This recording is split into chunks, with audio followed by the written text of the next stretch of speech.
My name is Mike Krifka, and I'm a kettlebell instructor based out of Gaithersburg, Maryland.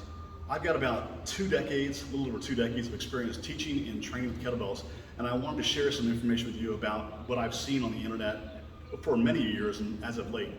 There's a lot of kettlebell experts out there. You've got millions and millions of videos on YouTube and Instagram and TikTok by kettlebell experts. So how do you know the person showing you a technique actually knows what they're doing? Okay, so 3 things I want you to think about. What does their hinge look like? What does their backswing look like? And what are their knees doing? Okay, so when it comes to the hinge, there's basically 2 types of hinges. There's a door hinge, which means you've got predominantly one joint taking all the load or doing all the movement, okay? The second one is an accordion hinge, where you have multiple joints. You have a hip, you have a knee, you have an ankle, okay? Those 3 joints are working in unison, okay? So that's a real tell-all.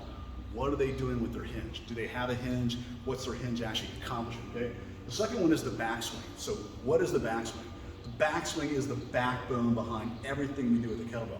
If you don't understand that, you need to talk to someone who's a kettlebell instructor to help you understand what that concept means. Is their backswing really conservative, or is it very aggressive? Conservative meaning, does their backswing only go to their wrist, okay? Or does their backswing go to their elbow?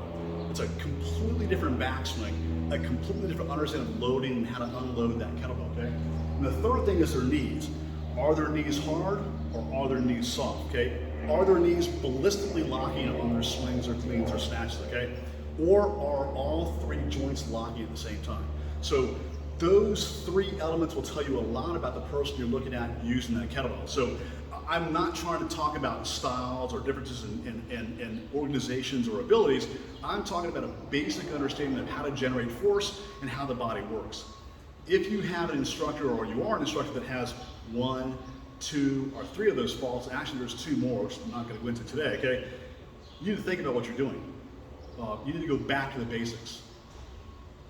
Kettlebells are a good indicator of how you move overall. They amplify and they demonstrate good understanding of movement.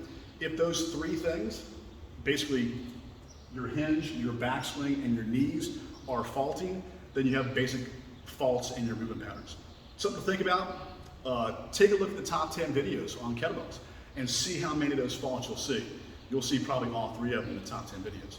Something to think about. I hope you explore this a little more deeply, and I look forward to presenting more information to you in the future.